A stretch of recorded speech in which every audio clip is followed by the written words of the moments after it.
First of all, Holly Doan, thank you very much for agreeing to do this. Lovely to meet you, Rex. This is how we meet people nowadays, isn't it? It is unfortunately the way we meet. It's also the way that what fragments of Parliament are left seems to conduct its business, which I think is a little more worrisome, but leave that be. This is just as a kind of an introductory thing for the 2 or 3 people who are so sad not to understand and realize that Blacklock's reporter is out there. Give me a compressed sketch of what you are and what it is about your site and your company that differs from the rest of the bunch. Well, we like to think that Blacklock's does journalism the way it used to be done. The name Blacklock's reporter, we're named for a 1922 president of the Parliamentary Press Gallery, who famously said, Thomas Blacklock, who famously said, "That ain't the way I heard it."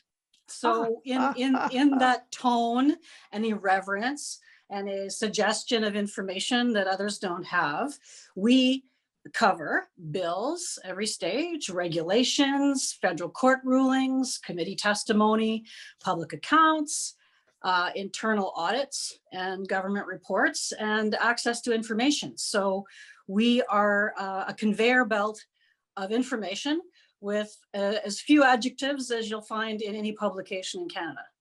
I'm sure you prize opinion journalism very, very highly. Here's your chance. You know, I have been quoted before by saying that that's cheap fill, but I also would make an exception for the present company. So we don't have opinion pieces. I've ordered it in granite for the tombstone. Here lies cheap fill. Anyway. Rex, stop pitching me. We're not taking any calls. Okay? Well, that's another thing, the pitching and the calls. I noticed, and I'm not flattering you, I'm really not. I've noticed over the last 3, 4, 5, 6, 7 months, and it hasn't in any way decelerated, that you see various websites, you see newspapers, you see Twitter accounts, and Blacklock's reporter. You're showing up in a much larger sense than your organization, which doesn't quite have the range, say, of we would normally expect. Why is that? Well, you know, they say that the harder you work, the luckier you get. Yeah, that's what Adamson said when he discovered the poll. So, I mean, we have been in business since 2012. This is hardly an overnight success story, but it is true that particularly since the pandemic, that we have noticed a dramatic uptick in subscriptions. This is for 2 reasons, partly because for the longest time, the publishers trained an entire generation of Canadians that journalism has no value, that it's free. And so anybody that was charging, well, why would you pay for that? Why would you pay for journalism? I think there's been some understanding now that's not the case. But also back to our mandate and what we do, we follow the money. So never has there been a time, at least in the time that I've been kicking around in and out of Ottawa, that Canadians have been so concerned about where the money is going, how it's being spent, how much is being spent, what's going to happen to my family, and how about my livelihood. And Canadians have started to realize, I believe, and this shows up in social media too, because once you buy a subscription, if you're happy with it, you like to go online on Twitter and tell people. So I think that's what you're seeing. It's a extremely good point. I'm going on the where the money's being spent first, and I'll go to journalism in just a little while. Without the slightest partisan shadow, this is a remarkable time, and I'm not speaking only of COVID, though COVID is the precipitator of a fair bit of what's going on. But we have a Hindenburg-sized expansion of public spending. We have an Auditor General who claims that because of the complete exfoliation of government revenues, he needs more people, but he can't get any spending. We're 2 years without that's a she, Rex. Oh, sorry. Yeah, that is a she. I know. We also have a situation where for 2 full years, again, without the budget, parliamentary office, the parliament itself is eviscerated. Has there been, now I'm speaking to you now as a reporter rather than just Blacklock's, has there been a period when so much has gone out the door with so apparently so little accountability? I think that you're noticing accountability now for a couple of reasons. One is that it's a minority parliament. And so this has given extraordinary power to the committees. So opposition members on those committees are able to compel documents about, say, how the pandemic has been managed in a way that they would not be able to if they didn't have the votes in the committee. In other words, the Liberals on the committee cannot stop the opposition from compelling documents that give us a picture in real time of what's happening and how government is spending money and where they've gone wrong or mismanaged. If you compare it to, say, the collapse of the Phoenix pay system, which was a Yes. massive debacle, right? Yeah. And yet I've always sort of felt, and maybe some Canadians too, that we didn't really ever get satisfactorily to the bottom of that because it didn't happen in real time. So by the time the committees later on got to it, it was the particular response that you always hear from the bureaucracy. Well, it was like that when I got here. Oh, so-and-so, she's retired, or he's been seconded to another ministry. We don't know. Whereas that is not happening now with the spending, with the finance committee, the ethics committee, and We Charity, the health committee on the management of the pandemic. They are compelling documents that we are, quite frankly, feeding off of, and it is giving us an incredible picture of how government works with the attendant accountability that goes with that. So no, I've never seen it before. You? No, I haven't. And I come from Newfoundland, where occasionally under certain premiers, the idea of accountability was a phantom, not even to be put into the mind. I'm going to cite you one of your own reports here. This is again particularly relevant because at the Times, we're talking about COVID spending. At their highest level, the proposed tier performance requirements would, sorry, I'm reading the wrong one here. Barely 2% of Canadians affected with COVID reported the fact using a costly federal tracing app, said the Public Health Agency. Only a fifth of mobile subscribers downloaded the app in the first place, despite repeated appeals. Now, this app, it may not be in terms of the overall budget. This app cost a fair bit of money. Expand on what was the failure there. They spent $480,000 developing the app, which some app developers seem to think that's a lot. I don't know much about that. So, and the other 16 million was supposed to be for promoting it, for marketing it. Now, you'll notice that in the beginning, there was all sorts of promotions for the app and other countries were doing it and ministers were tweeting about it, download the app, download the app. And then a few weeks ago, they kind of stopped talking about it. The Prime Minister stopped talking about download the app. The minister stopped saying that. And then the Government of Canada Health Department detailed those figures that you cite from our story in a report to the Senate. So back to reporting on committees, that is where the accountability came from, that the app was a complete flop. There's another, I'm going to use a couple of your stories just before we get into more general chat. This is to do with public finances and the finance minister herself. Minister, this is you again. Minister Freeland testified March 11 she could not detail spending plans for the extra $663 billion in borrowing permitted under Bill C-14.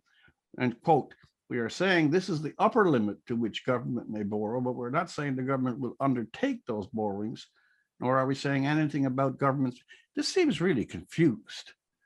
What is going on these days? Well, we don't know.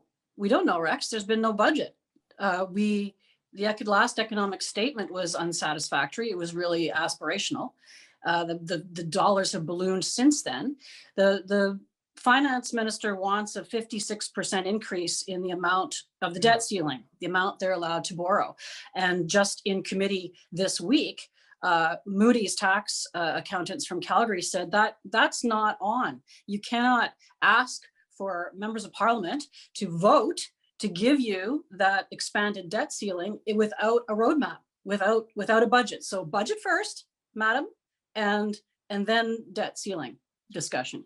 Isn't this, though, again, keep it as neutral as possible, isn't this a return to a very early attempt that didn't last very long when the previous gentleman, Mr. Renault, was finance minister?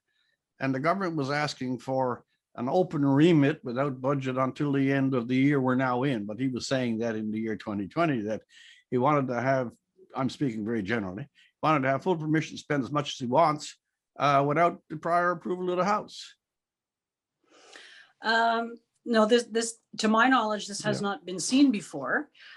Historically, we know that, interestingly, the debt to GDP ratio in 1984, because we've been unearthing some Trudeau archives, Trudeau senior archives, that Finance Minister Marc Lalonde had very deep concerns about spending then, and it's similar debt to GDP ratio now. So I'm not saying it's never happened, but I think they put the brakes on then. There appears to be no interest in putting brakes on now. I wonder, again, this is from your own, that you know more than I do, let's be frank on these things. Is anyone in government, either through the committees that you monitor or through public statements, is anybody keeping real track, or is it possible even to keep real track of the economic implications of all these COVID measures? Is there an inventory, for example, province to province territories, about how many businesses have failed in the present moment? Is there any idea of how much the airline industry, I know that's in the news, or the so-called hotel or tourism industry? Whatever it was like in 1984, the context now is this, is that we've had all of these expenditures, but we've also had, this is my guess, this is why I'm asking you, we have an on-inventory depression of the economy for a whole year, which will take years to refix. So is anyone paying close attention, giving any analytic scrutiny to every day that is passing, what is happening to the Canadian economy and Canadian jobs? I don't think we're there yet. If there is that analysis, Rex, honestly, I haven't seen it, and anything I would say would be speculation. You still get the feeling that the administration is really kind of day-to-day lurching into drywall, trying to just claw their way out of this. I know that the Canadian Federation of Independent Business has done some calculation about the effect on the small business economy, and you'd have to talk to Dan Kelly about that. But any signs we see, for instance, this week, that employment numbers are improving, the Canadian Federation of Independent Business has said that the impacts of this are not finished yet, and it's going to get much worse. There will be no recovery. There are businesses that will never recover, or would take them 7 years to recover. One business owner testified at committee. Yeah, it is a very worrisome thing. This is purely anecdotal, but I chat with people all across the country, actually. Back home, the official unemployment rate right now is 15%. And if I know anything about economic measurements back home or in other provinces, the official number is always a miniaturization of the real thing. Newfoundland has been in a bubble. Air flights have been, it's just stopped. There was a period we had daily flights from St. John's to Fort McMurray. Now you have WestJet and Air Canada not flying into St. John's at all. I know this is not reporting part, but I'm interested in your opinion. You've had long terms in journalism. It is truly a unique and a singular situation we're in. And this is why I asked the future question. I really do wonder, it's not an affectation. I wonder if we know where we are and we know how hard it's going to be, if the medical dimension of this crisis is over, are we going to face another larger one of a different kind? A larger what? Larger crisis of a different kind, not medical, economic, psychological. The whole pattern of the last year and the daily rumblings in the press, the constant posting of numbers, there is a whole second dimension outside of the quite arguably correct attempts to control, but it has massive impact in various other dimensions. Short answer, I think I would agree with you. I don't know. I mean, you mentioned 15% unemployment in Newfoundland. Well, Toronto has had 11% unemployment. Ontario, the engine of the economy, has had unemployment like that. I think there are many dimensions. I don't think we're anywhere near knowing what they are. I know that I have kids who are Gen Z, and there's talk of renaming them Gen C because they're Gen C, because their entire lives, that is university, campus life, entering the workforce will be shaped by all these things that you're thinking of to come that will unfurl over the next decade. I'll go back again to one of your postings, and this one, I thought it was really, really strong. Cabinet, quoting, cabinet considered seizing factory production and imposing a cap on corporate profits in the early days of the pandemic, according to internal emails. Quote, what are the next steps to advance this? Wrote one political aide in discussing extraordinary measures under the Emergencies Act. Is there another act where we could make these amendments? Ceasing factory production and imposing a cap. Are we know what that sounds like? I was going to say, I've heard of that in 1917, I think. Mm-hmm. What was all that about? Well, the Prime Minister himself said in the late spring, when he was asked at Rideau Cottage about using the Emergencies Act, and he said at the time, I'm paraphrasing, that we're not, seriously thinking about that. Well, that wasn't true. Somebody asked analysts from the Department of Public Works to get in touch with Minister Lametti, the Justice Minister's office, and outlined in detail the options that they had to cap production under the Emergencies Act. So they may have abandoned it, but it was not true to say that they didn't think about it. Yeah, but the language, seizing factory production, are they, again, we're back to opinion, are they aware of the lingo that they're using, do you think? Comrade Murphy, I don't know what your problem is. My problem is being Comrade Murphy. I have one. But that story I should mention, because back to the journalism, where did that come from?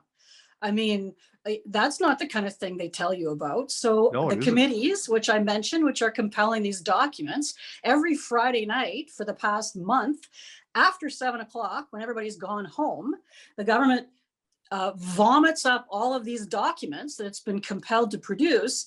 And yet another Friday night, like Blacklock's is there till midnight, going through the first few thousand pages to see if there's a couple of stories for Monday. And last Friday night, that's the one we found, the memo about seizing factory production.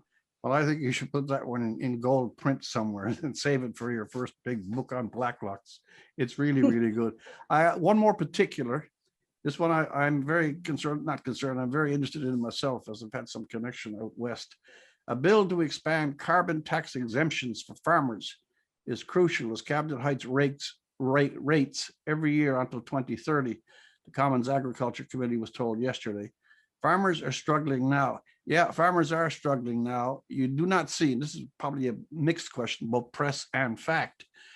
You do not see the impact that certain policies are having on certain other kinds of groups. I think one of the most underreported areas of national news is the farm industry. I could throw in logging for that matter. I've had some contact with farmers out west myself, and even as long ago as 2 years ago, the carbon tax, as it had its effects on certain farm practices, drying of their grain, etc., is a big deal. If it was on something more located in a big city, some niche industry, you'd hear all about it. So what was the committee's overall rule on this? Or do you think we're going to see some more attention paid to the impact of the so-called climate policy on the most venerable industry we have, which is providing us with food? That one yet is to go to a vote. That was promoted by Ontario Conservative MP Phil Lawrence. So we have to see what the vote's going to be on that one. But in terms of the farm community, you're right. I mean, Blacklock's has subscribers in all parts of the country, but I would say that there is a disproportionately high number in Saskatchewan, and I know why. It's because of that. And I think the saddest thing I ever read on Twitter, there's a lot of sad things on Twitter, but the saddest thing I ever read was somebody who was complaining about the CBC, and I'm not attacking the CBC here because I think it was a comment on all media. He said, and this was a person from Saskatchewan, he said, I've stopped listening or watching to mainstream media because I no longer see myself reflected in it, and I no longer see anybody I know or my family reflected in it. And yes, you would hear that from a Saskatchewan farmer, wouldn't you? Now, there's an argument that there's all sorts of Canadians who've not been reflected in our mainstream media. And now that there's some attempt to correct that with attention to Indigenous programming and Black Lives Matter. But I don't know why it has to be either or. And my goodness, if you can make debt to GDP interesting, you can make a story about grain drying interesting. And why not? Well, again, I realize that there has been a kind of refashioning of attention on certain minority or smaller groups, but they're mainly cultural. But I've had as long a period as Methuselah wandering around in this business, and I can tell you that this is not an identity thing, but I can tell you that things like fishing or farming or logging, and in rural Canada generally, it could be in Northern Ontario, that the appetite within big newsrooms for stories outside their own cultural ambit is very, very low. And what you just said, I've heard it I have. I've heard it much more frequently. And the idea that I won't be picking on one either, but the idea that whole stories like the Saskatchewan story, I know this one, the idea that a group so central to not only the economy, but the idea of a nation is an idea that builds in producing its own food, that doesn't rate, that we haven't had screaming front pages. There's a whole lot of people that have been dispossessed of a place in the media. And while some of them are not at the present moment the culturally alert ones, they've had a much longer, more simmering period. So it doesn't surprise me that in your case, because you do report on these things, you'd have subscriptions. But it's a great fault of current journalism that it is not connecting, and I'm speaking of Canada, it is not connecting with, I would suggest, even 50% of its full constituency. I mean, I'm from rural Manitoba, so I would agree, and have spent a lifetime trying to fit into the big city media. But I'll tell you an interesting anecdote that happened about a decade ago or more in a large news meeting. I won't say which television channel it was, but they were discussing some polling that had been done by one of the pollsters, and they had all the staff gathered together in the boardroom to talk about where they were, all the viewership in Atlantic Canada was through the roof. And then it progressively, as you moved further west, the viewership declined. By the time you got to Alberta and Vancouver, the Prairie provinces, like there were hardly any watchers. And so when it came my turn, I said, everybody in this room put up their hand who is from Western Canada. Me and a master control operator from Vancouver put up our hands. That got a chuckle. I'm not sure it resonated. It's always resonated with me. Yeah, well, again, I won't overdo it, but again, I go back and say St. John's. The point you made about it's an interesting point, actually. The point you made about the eastern side, but we're going back, by the way, 20 or 30 years. The CBC programs, I'll be particular, in Newfoundland, had a tremendous reach. At one point, I'm told that the hour-long show Here and Now had as much as 85% of all Newfoundland adults watching on a given night, whereas in Montreal or Vancouver, I think the figures were 6% and 2%. The reason why, there's a reason for saying all that. The reason was that at that particular period, and the exec producer, Robin Taylor, he made sure that the 5 or 6 latios, and I'm using that generically, in the newsroom, got out to every damn outport that Newfoundland had to offer. And over 5 or 6 years, there was virtually no place in Newfoundland. And we had a program called Land and Sea that went to all the fishing communities that hadn't seen or met or talked with someone there. In other words, you had intense local coverage of everybody. It wasn't the culturally favored group. It was wherever the hell you were. We had a ham radio operator one night and a cod jigger the next. So Rex, let's stop talking like crusty dinosaurs for a minute, though. I mean, I am a crusty dinosaur. Well, that's why I'm going to stop you from embarrassing yourself. But we must accept that the market is fractured, that people are going to all sorts of places to get information, and hopefully they're going to good sources to get information, which is why we'd like to build more.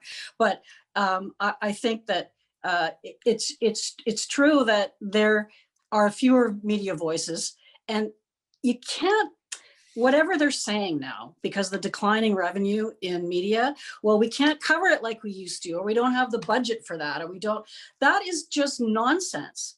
That's the point. Blacklocks is the tiniest of outfits, and we try to go to cover various issues that are ignored by the mainstream press. So it's gibberish to say that we don't have the budget for it. There has to be a revisited mandate. Well, that's exactly the point. You don't, the laments about we don't have the budget, this is all nonsense.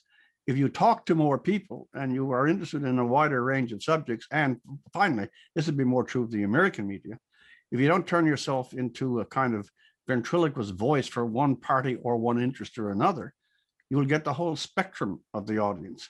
And one of the reasons why you're seeing, for example, that your particular medium, and I can think of medium, and others as well, get such a response, even though in the overall scheme of things, it is a small player, is that the appetite is not being fed. And these bright boys, with even all the money that they do have, don't seem to recognize that. But here's the thing. So back in the day, 25 years ago, reporters, this is about the death of the apprenticeship system. So reporters once upon a time were assigned to jobs in all these small centers. So if you were from Newfoundland and you were trying to find your first job, you might end up in Cornwall, Ontario, or Lloydminster, Alberta. And you had to cover school board, and you had to cover city council, and you had to cover, whether the mayor's cousin got the snowplow contract. And you learned about things that were beyond the scope of the big cities. So that by the time you arrived in a place like Ottawa, which arguably is the most difficult and most challenging of all beats in the country, you knew a little bit about how the country worked and how government worked. Well, now you have four-year university grads who are essentially have been suburban affluent people graduating. Some of them, their first job is on Parliament Hill. Some of them, they've never met a farmer, maybe they've never met a small business person. Maybe they're still paying their student loans. So when the publishers began their march to the bottom and started to can all these jobs, they killed. And this didn't just start 5 years ago. This started even before the internet took off. They killed a variety of experiences that gave reporters the kind of depth to bring you those kind of stories you're talking about. They killed the apprenticeship system. That's what we are. You can't learn everything you need to know about journalism at the Carleton or Ryerson journalism programs. Not even close. That's a very good point. On a much more general plane, I'm interested again in your professional opinion of this. The uprise of what, and I hate the phrase, so-called cancel culture. How much is that bending the news? You could go from the New York Times to certain, student newspapers, and if a certain story is covered in a certain way, or someone says something that is somehow or other to certain ears, not what they'd like to hear, you get this blitz on Twitter, or you get a whole faculty associations dissociating themselves. What's your view of this whole, I won't call it a trend, but this emergent new force? I think cancel culture has been going real good for 5 years now. I actually am feeling kind of hopeful about this. I think Canadians are sick of that. I don't. We've been tried. I mean, we're tried. Somebody tries to cancel Blacklocks weekly and to put down us as a some kind of hacked up partisan outfit. And I don't like. I think that editors, when they're worried about that kind of public opinion, sadly are bending to that. We run our own show. We really don't give a damn what anybody says. Cancel away, because there's a lot of Canadians who are real sick of that. And it's now the opposite is happening, where if someone tries to cancel you, the backlash is likely to be the opposite, that it will draw support from people who want to get away from that. I mean, you're a prime victim for cancel culture. Yeah, I should cancel myself. That's what I think about so frequently every day. Every morning We I get really up. don't care. Yeah, no, I don't give a damn. There's another aspect. Excuse me a second. I got this damn cough. what is your relationship with the government of Canada? Talking of your business now, have you had any turmoil with them? Is there any legal matters going on that we should hear about? It has been nonstop hellish turmoil since the minute we hung up our shingle. Blacklock's launched in 2012, and by 2013, we were in federal court with a number of departments. There are now some 14 applications against 14 different departments or government agencies. 14. Who have essentially what they've done is they have purchased individual subscriptions online, and then without a license and without permission or payment, have cut and paste hundreds of stories to thousands of readers in the federal public service. And they have been arguing about it, that they don't have to pay, in court for 8 years. What possible argument can you put forward for that? I'm serious. Well, I think it may not surprise you to understand, with all the complications in the media market now, that federal bureaucrats are not the sharpest when it comes to understanding media. In September of 2016, I was on the witness stand in a court hearing. It's not something I'd ever recommend having to endure. But the Council for Justice Canada was grilling me about the institutional price that we asked for Blacklock's reporter, as all media outlets do. They all have institutional prices so that you can distribute the product through a large organization, right? And I said, well, we charge for a subscription that can be distributed amongst the entire department, 20,000 people, $11,000. And he grimaced. And I said, well, just like, say, the Globe and Mail would have institutional subscriptions. And the lawyer for Justice Canada replied, well, you're not the Globe and Mail. Oh, dear Lord. As if somehow snobbery. Copyright, which is designed to protect small creators, applied to a large organization. It just wasn't for the little people. I have really strong views about copyright, Rex. I think that in the future, Canada we're not always going to be hewers of wood and water. That we have one of the most highly educated populations in the world. And our future, after we finish chopping down trees, although you might argue we're never going to run out of trees, that we are going to provide our future prosperity for our children and grandchildren from what we create with our brains. We are that smart, and we can do anything. And the government has, by statutory review, updates the Copyright Act every 10 years or so to make sure that it reflects the needs of the marketplace in protecting Canadian creators. So some people have said, what are you, crazy? You're fighting the man in government. It's cost you hundreds of thousands of dollars, and it has cost us hundreds of thousands of dollars. We do not seek money. We seek a legal precedent that says that you cannot share a password in Canada and steal someone's property. We seek that legal precedent to protect paywalls moving forward. And number two, we seek an acknowledgement that the password that you will have for your subscription, Rex, is something that the law applies to you. So in other words, you cannot take your password and give it to every Murphy in Newfoundland. It applies to you. It applies to the government. 2 points. I'm just going to dwell on this, and again, it's not to feed you as such. Right. I'm staggered a little bit. I really am.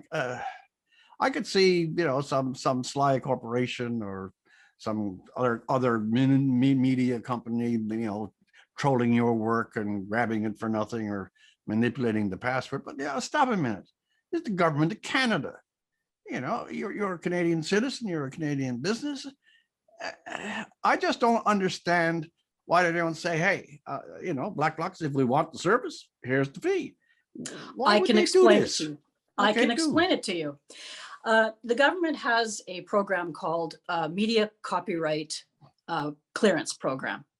And what in that program is where they license media. So for instance, the organization that you write for, the National Post, Post Media, 2 years ago, signed a $5 million deal for a subscription to supply the government.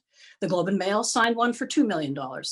Some of the smaller competitors, people who are the same size Yeah. as my company, like iPolitics or The Logic or the National Observer, have $250,000 contracts. So the government does license, and that is a good thing. They are making civil servants informed of what media is saying, right? And what Canadians care about.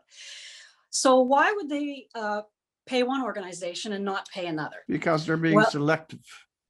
so doesn't that mean then that media contracting is not to follow our responsibilities under the No, it Copyright isn't. Act or make civil servants more informed? It is to reward good behavior. Well, this And that's goes right. sinister. I'll bring it to an end because I've stolen a lot of your time, but it'll go right back to the beginnings in our little chats about journalism as such. It is because journalism itself, never mind the politicians at this one, have decided to become teams. In my judgment, a lot of journalism nowadays is people playing the game that they're supposed to be reporting on. And government's attitude, which should be almost eunuch-like in its neutrality, decides which ones they will favor and which ones they will not. And that's why so many people outside of newsrooms have said, hey, I'm not watching this anymore. I'm not looking at it anymore. I'm not reading it anymore because They're on to them. I know that you're in bed. And that's why, again, a startup like your own, and this is a flattery, not a startup now recent, but in the last 5 and 6 months, as people realize that news is not news, it's a game, that if there are some news organizations that will give us news, hey, we'll actually support them. They will, and it's hard to open the wallet at first when you have been used to not paying for it. But I think people are beginning to understand it. The government doesn't see media as a source of information; it sees it as a messaging vehicle. Yeah. That's how the bureaucracy, maybe not individual politicians, but we're talking about how the government, the beast, how they see it. They see it as messaging, and this is why we understood intuitively from the get-go that Blacklock's was not going to solicit or accept government subsidies, because publishers cannot be reliant on government money and independent of government interference at the same time. It's not possible. And why do I say that? Well, here's an example. So you're in your local paper and where you live, or where any of your viewers of this podcast live, have you seen your local paper write a story about whether it's getting money? Do you know if your local paper is getting money from the government? And if it is, do you know how much? And if you have not, I ask, why is that? Because a subsidy of that size, $595 million, if it was a Quebec engineering firm or an aerospace company whose names we know, or an oil company, that's front page news. Yeah, it is. Subsidies are front page news because you want to know who the government is funding and who has influence in Ottawa. So I think that the subsidy has been very dangerous, because in any subsidy, with media in particular, there can't only be a carrot, Rex. There also has to be a stick. So the carrot is the money, but what's the stick if you don't do it? If you're trying to control message, if you pay for media and they take the subsidy, okay, what's the stick if you don't, or what's the stick to control them? Within the subsidy program, the amendments to the Tax Act, was a clause called right of rebuttal. A lot of people don't know this because, of course, media hasn't reported it. So in other words, if you are an applicant that accepts government subsidy, you must agree to the right of rebuttal. That is, you are approved by the Canada Revenue Agency, which has you've been selected by a panel appointed by government. And the right of rebuttal means that anything you write, let's say you write something about the Canada Revenue Agency, you must put in their side. Whether it's talking points or facts, or they don't answer the question, you must. Now, if you consistently do not provide the right of rebuttal, what happens to your subsidy at the end of the year? Well, don't tell me there's not influence. There is. Oh, of course there is. I'll wrap it down, but I got one little tiny footnote. There's no need to respond. It still is, it's garish and it's ugly and it's very petty that the government of Canada should spend 6 or 7 years dragging someone like you through a courtroom. Holly Doan, you're very, very generous with your time. I thank you for your presence, and you're extremely vigorous. Good luck with the venture. Well, it's been a joy to talk to you. Thanks very much. Take care. I'm a cheap Phil, you know that, don't you? Cheap Phil. Stop pitching me.